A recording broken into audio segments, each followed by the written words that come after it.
Hello, everybody. Welcome back to the channel. You can see that we're on a Zoom call here. In this video, I brought on a guest for you guys. I wanted to talk about some things that I am not an expert on. I wanted to share an expert's opinion with you, and he's going to talk about that today. I just wanted to introduce Jack here. He's been a great friend of mine for many, many years, and he works in copywriting. So maybe you just want to tell a little bit about yourself, Jack? Yeah, for sure. So I've been doing copywriting for a little over a year now. Kind of got into the business world through sales and wanted to explore the other side of that, which is marketing. And I've always enjoyed creative writing, so I thought copywriting would be a pretty good fit. So I started learning online, and after a little while, I was able to start securing some clients.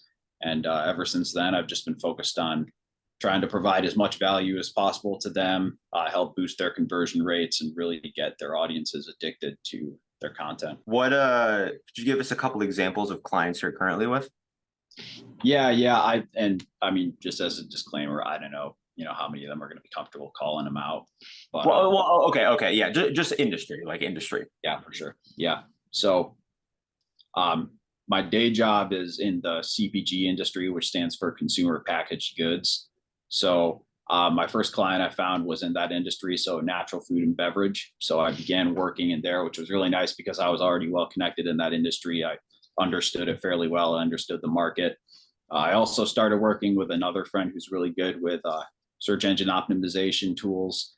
And he and I started going after fishing charters in Michigan. We're both really into that, so figured we would be able to appeal to that audience pretty well. But really, I'm just kind of testing the waters with a variety of different niches right now, and whatever kind of catches my interest. Awesome. So this video is going to talk a lot about copywriting in specific to paid ads. I'm going to kind of show you guys a little bit. I'm going to hop into Facebook Ads Manager here real quick, just kind of show you a little bit of the basics of it. And then Jack's going to kind of go into the process of like, he has like a little presentation for us about how you go about it, why copy is important, kind of how it's supposed to flow, and some important things there. So I'm going to just kind of show you the bare bones level here. So obviously, you guys have seen one of our clients like this before. This is a detailing company out in California. This is an example that actually Jack created for us here. Our copy for Facebook ads for them. When I say copy, I mean all of this stuff. So the description here at the top, like the headline, the buttons, call to action, book your appointment. It could say something like claim your discount or something like that. Or it could even go as deep as the writing on the forms. All of that, in my opinion, could be copy. I'll just go over one of these examples for you real quick. This is showing one of the offers that they have. Ceramic coating sale. Personally, I like to use a lot of emojis just because it's colorful, it catches your attention. $5.99 for coupes and sedans, $7.99 for crossovers, trucks, and vans. Our special package includes a full exterior wash, clay bar treatment, paint correction, and ceramic coating, which is designed to clean, restore, and protect. Book now.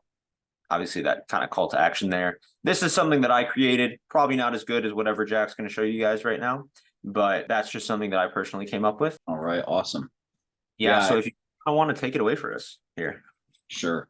And I can further clarify on what copy is all about. So if you've heard this term copywriting, if you're not familiar with that at all, at first you might think we're referring to something legal. Really, all that copywriting is it's the words in your advertisement, right? And the goal of that is always conversion rates. You're trying to get the highest conversion rate possible. You're trying to grab someone's attention, pique their interest, and then ultimately guide them towards a certain action. And that's what a copywriter is really good at doing, is directing them towards a certain action. So whenever it comes to any sort of piece of copy that I'm writing, especially for a new client, if I'm not super familiar, depending on what the objective of that piece is, I want to ask myself three really important questions. Where is their audience right now? Where do I want them to go? And what do I need to do to get them there? So to go back to the car example here with ceramic coatings, right? We can talk about where the audience is right now. I know we're using just kind of a locational filter for who's seeing this ad. So there's really a large number of people who are going to see this. So where they are right now, they're probably a car owner, right? We don't know if they're super into cars, a gearhead, right? Or if it's just someone who's a daily driver. What we want them to do is understand the value in a ceramic coating. We want them to have a strong desire for that product. And what we're going to need to do to get them there is going to largely depend on the audience. Because we're talking about a group so broad, they might not even know what a ceramic coating is. So first, we need to teach them that. So you'll see some comments that I made, and this is based off of an ad that Caleb made. So he immediately calls out ceramic coating sale, right? So immediately talking about what we're doing, gives pricing. He gives some great information below that about what exactly a ceramic coating entails, the benefits of it, and then a call to action, which is book now. So kind of going through this and where I see it, if we're talking to such a broad audience, they might not even know what a ceramic coating is. I'm not going to lie. I know you're a bit of a gearhead, Caleb. Me, not so much. I had to look up what a ceramic coating is. So Yeah. if you're showing it to an audience in Southern California and they see ceramic coating sale and they don't even know what it is, it's probably not likely that they're going to buy. So how do you then tap into that market, that larger market that's not even problem or solution aware? You need to address, this is super important. I'm probably going to say it multiple times during this interview, what's in it for me. So I'll go down here. You can see that Caleb kind of talked about that here. He talked about what a ceramic coating entails. He talked about the benefits of it. And to me, if you're talking to a really broad audience who's maybe not super aware of this is what you need to bring to the forefront. You need to get them interested in what they're going to benefit from before you even really tell them about the product. No one really cares about what product or service you're offering. They care about what it will do for them. So we go down here, go down to my first ad. I made a couple of different, and Caleb, if you want to use the other one here, I have that as well for you. I made a couple of different, we'll call them headlines for the sake of simplicity. Instead of saying ceramic coating sale, I said renew and protect your car's paint, right? Or make your car's paint like new and keep it that way. So immediately you've caught their attention with something that is desirable if you're a car owner. We then kind of expand on that point to pique their interest more. And we use some vivid imagery. You want to renew your car's paint like it just rolled off the lot while making it effortless to maintain that showroom look for years to come? Most people would say yes, right? And now we introduce ceramic coating. And we don't even go into detail about what it is because they're not really interested in that. They just want to know what it's going to do for them. So a ceramic coating will clean, restore, protect. I really liked those bullets that Caleb laid out.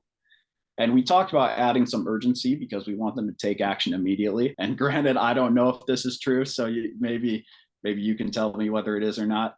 But the logic made sense in my head, and I think it would make sense in most readers' heads. Late summer is the best time to renew and protect your car's paint. When colder temperatures come, less predictable weather will come with them, and they'll be booked out for weeks, right? It's kind of like the snow tire race when people in Michigan all of a sudden have to get their snow tires on because the first snowfall, you can't get in anywhere. You have to wait a month. So the same logic I applied here that, hey, if you do it early, you're going to miss the rush when people are looking to protect their paint before all this harsh weather, and you can get it done now. Yeah. So yeah. Then we do a call to action, restore and protect your car's paint today for the fall rush and book now. Down here, I use a different, we're kind of A/B testing different urgency messages here. So we say the next 15 customers that book with us will receive $100 off. I think you and I changed that one actually. So maybe we won't talk about that one quite yet. Yeah. So we did end up, because there's already a sale going on, instead of, the next 15 customers will get the $100 off. It's just, how did we say it? We can only guarantee a discounted rate for the next 15 customers. So because it was there's already a good offer, already good sale, we wanted to do it again, or I'm sorry, didn't want to like double discount it, but and obviously the business owner doesn't want to double discount their services either. But yeah, that was just a really good, way for us to say, hey, listen, like we can only guarantee this for so many people, to increase on that urgency. One thing I did kind of want to touch on real quick, not to cut you off here or like, but I really like how you talked about highlighting the benefits of the thing opposed to the features. Like if we were to say in this copy, this ceramic coating is made with graphene quality. There's different types of coatings. I don't even know the difference, but like talking about the benefits opposed to the features. This coating is made with XYZ material. Nobody cares.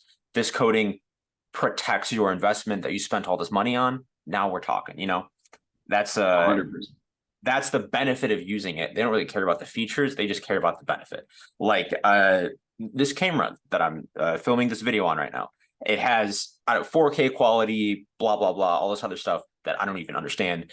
I just want good quality, clear video and clear audio. That's all I care about. So just different product, but same idea. I don't care about what the thing is. I just want the result. I just want the benefit of that. Yeah, absolutely. And not to rip on your copy, but this was also something that I noted on this paragraph here with your existing ad. It's good that you kind of dive into it and explain the process a little bit, and people will understand, okay, what an exterior wash is. They might get an idea of what a paint correction is, right? Clay bar treatment, I know what that is. Not everyone knows what that is. I actually called my fiance into the room and I asked her, hey, are you familiar with a ceramic coating? And she shook her head, no. Clay bar, same thing, didn't quite understand. So what you have to remember when you're advertising your business is that your audience might not have the same knowledge base that you do. So depending on what you're talking about, say you're a car detailer, right?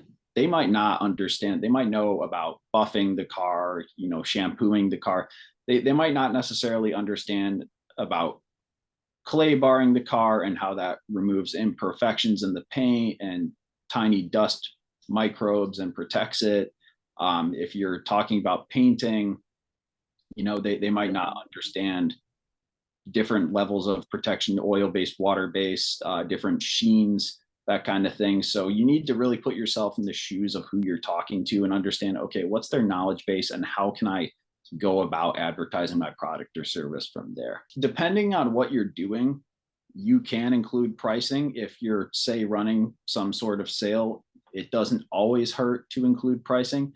But generally speaking, it's more important that you just get the audience interested in what you're offering and what can do for them. And then you can answer pricing if you take them to, say, message you or to a website where they can really be fully converted and actually book your service or purchase your product. It's kind of like you wouldn't sell a Ferrari out in the streets. You would grab someone's attention from the street and you would pull them into a showroom. Your website is that showroom. So you need to, the point of short form copy, specifically Facebook ads or emails, is not necessarily to sell them, actually get the sale. It's to get them to click to the sales page. One thing I will touch on about the prices there, I'd say we're about 50-50 on that for a lot of the clients that we run advertisements for. Yeah. Sometimes we do the prices. In this case, I did really want to do the prices because first off, he's the business owner that all these leads are going to. So I want to make sure that he's getting people who are on the same page as him, who already know what the price is. There were a lot of situations where people were reaching out, maybe they didn't like the price or something like that. So that I did want to make sure that there wasn't that issue that we were having in the past where just a lot of people, it was just too much money for them. So I definitely wanted it to be them on the same page when he's having those conversations. Most of the clients that I actually work with don't have as clear of pricing as this. Usually they need to actually quote the job. So they don't even know until they go and visit the job and see what it's like and see what's going on there. Yeah, pricing is definitely a case by case basis. And like all things in marketing, you're never going to have a perfect answer that works 100% of the time. It's a lot of experimenting. It's a lot of A/B testing. What works really well for one client or one industry might be terrible for another one. So all just really good things to keep in mind. So earlier I kind of talked about, we can expand on, you mentioned chopping it up a little bit. Here's an example of some key questions I asked, and this is for a painter. I try to put myself totally new client, totally new situation here. So I try to put myself in the head of the reader. So where are they currently? So we're talking to homeowners in Massachusetts. Maybe they're not entirely satisfied with their kitchen cabinets. Quick disclaimer that this client is offering kitchen cabinet painting to kind of renovate your kitchen, if you will. So maybe they feel that they're getting dated, but maybe they haven't quite been pushed over the edge where they feel the need to redo them. And that's probably the case if they haven't already done it, right? They would have done it already. So where do I want the reader to go? I want the reader to feel like there will be no better time than now to modernize their cabinets, right? And how do we take them there? There's a number of different reasons. or different ways that we could take them there. You could take them there by making them feel like they can't stand to have their current cabinets for another day, or they can't wait another day to walk into their kitchen and see new modern cabinets on the walls. You can kind of paint a picture for them for what that would feel like. You can also offer a deal for them. And if they've been kind of on the fence about redoing their kitchen, they might end up FOMOing into the deal, especially if you make it clear that there's some urgency there, that this isn't going to be around forever. Another really good tool to use is see what's already been working in the market. So if you analyze a top player and see what they're doing, chances are they've spent a lot of really good time dialing in their copy, dialing in their message. So if it's working for them, don't reinvent the wheel, right? If you can take a template of what someone else is doing and you can cater it to your business, absolutely go for it. Don't feel like you need to be the creative who creates something that's completely their own. We're in business, we're here to make money. So if something works and you know it works, then try to use that same formula for your business and see if it'll work for you. And that's what I did with this. We know that this current painting ad currently does really well. So I took the general formula and I catered it to one, kitchen cabinet painting, and two, where the client is advertising the service to. So we changed the location to Worcester. We talked about kitchen cabinet projects. And then kind of going into those questions I talked about, we add a sense of urgency. So we say we only have a handful of openings left in the schedule. And then we kind of ask them a question: why push the project off when you can do it now and experience the pride of ownership of a modern day kitchen? So you're trying to paint the picture in the reader's head of what it's going to feel like when they finally get that project done that they've been meaning to get done, and they walk in and they're all proud and it's what they always dreamed it would be. If you get that in their head, it's really hard to get it out, and it's much more likely to get you that click and to get them to finally say, okay, now is the time. A lot of the services that, or all these services here that you're marketing, they're not very, when you get into more expensive services, you need to pull on emotions, because it doesn't make a lot of logical sense sometimes to buy an expensive thing.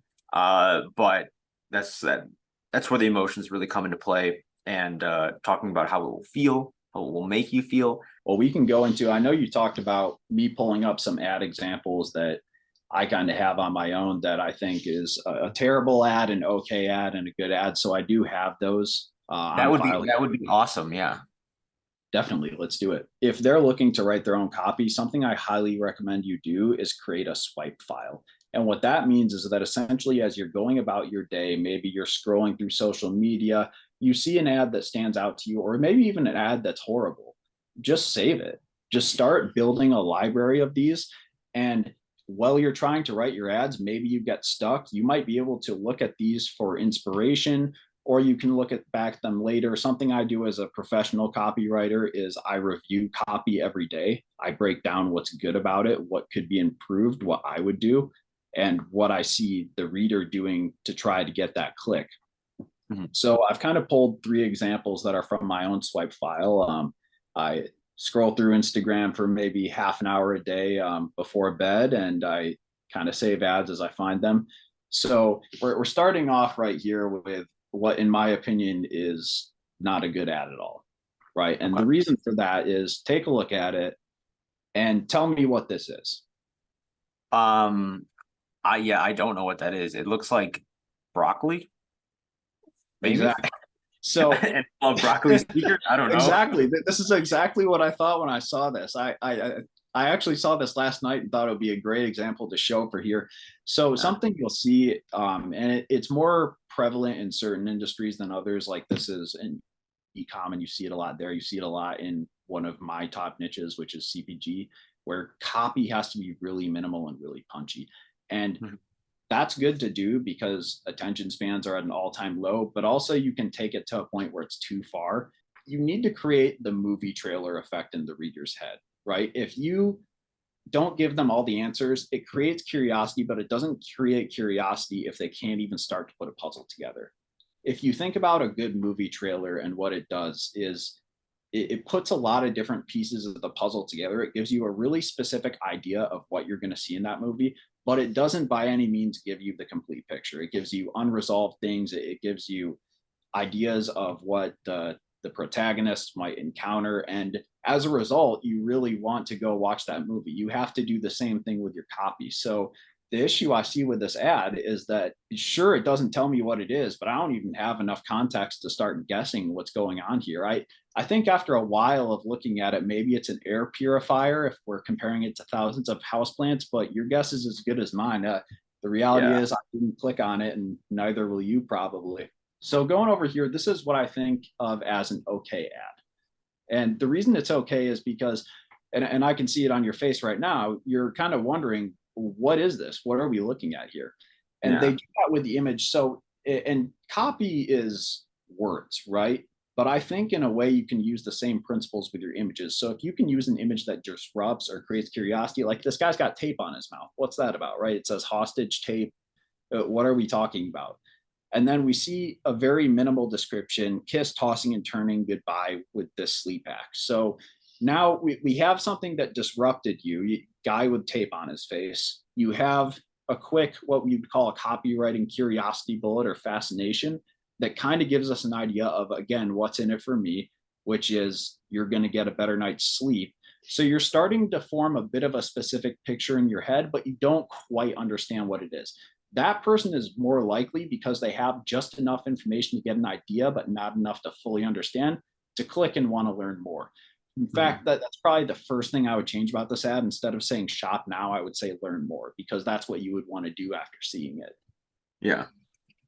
Okay. Now, an example of really good copy would be this ad that I found for cooling blankets at night. So as you can see, there's a lot of context given in here. Going back to what's in it for me, there's text on the image, and this is really disruptive, I find, because it's just bold, it's in your face. Say goodnight to night sweats, right? You immediately know what's in it for you. If you sleep hot, right, you're like, ooh, this might be an interesting product for me. At the bottom, you see all these different places it's been featured that are considered reliable sources. So now you kind of have an idea of, okay, this has been recognized by other people as a credible product, so I'm probably going to recognize it that way too. You see they have a quote from a 5-star review. They start to address more bullet points to answer what's in it for me. Instant cool to the touch to keep you cool all night. Luxurious, silky smooth to help you fall asleep faster and deeper. Ultra moisture wicking to keep you dry and wick away night sweats. And then at the end of it, they come in with an offer. Try 30 nights risk-free, 100% satisfaction guaranteed, or your money back. So they've given you plenty of information on what's in it for me. They've established credibility by saying, hey, all these people trust it, so you should trust it too. They've told you all the benefits of the product, and then they've completely maximized the value equation by removing any of the risk. Because if you don't like it for your first 30 days, you can get your money back for free. So me, I sleep hot. This has me interested, right? Okay. I know this can solve my problem, right? And Yeah. it gives me plenty of context. I do want to clarify though, because I've kind of shown these as, I don't want it to come off as minimal copy bad, some copy okay, lots of copy good. You can have minimal copy and have a great ad, but this one I think just ticks all the boxes. I think I make that mistake a lot where I assume people know what I'm talking about, but if they're seeing something for the first time, which they probably are, then yeah, they don't know what they don't know what you're talking about. So that is, I fall victim to that mindset very easily. So I appreciate you bringing that up. Somebody has a copywriting project here and they want your help. Maybe it's creating ads, maybe it's writing emails for their current audience, or they're trying to get a new audience. How can somebody reach out to you? How can somebody contact you? So right now I've been doing work off of Upwork. So if you go to upwork.com and search Jack Neeley, you'll find my profile there. I'm sure I'll leave a link below for everybody as well. Yeah, I'll also put your email there too. Yeah. Perfect. Yeah, you can reach me at jack.m.neeley@gmail.com. The link will be in the description. And I'd be happy to work with you, happy to help you discover what needs to happen, what tweaks you need to make to your copy to make your product irresistible to people, make them pay attention to it, and start booking some leads. Okay, awesome. Is there anything else you would like to add? Anything that you think could help these people out? I think at the end of the day, what you need to do with your copy, what's most important is you need to define an objective with your copy. What are you looking to accomplish, right? If you're writing a Facebook ad, are you looking to drive traffic to a sales page? Are you looking to sell them right then and there? What are you looking to accomplish? Where's your audience currently? What do you want them to do? And what do they need to understand in order to get them there? Right? Your copy should flow like water down a slide. Every line that you write should make them want to read the next line.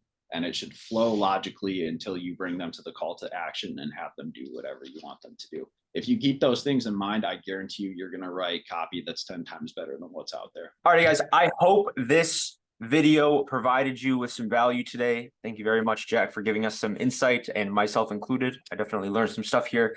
If you would like not only just your copy, but your entire ads taken care of for you, Jack and I can handle that. We will write all your copy, take care of all your creatives, and make sure that those are actually showing to the right people for you. I have a link below where you can book a discovery call, and we'll really figure out how we can give you some stellar results here and help you reach more customers, get more leads, and just make more money at the end of the day. Thank you guys for checking this out, and hope to see you around.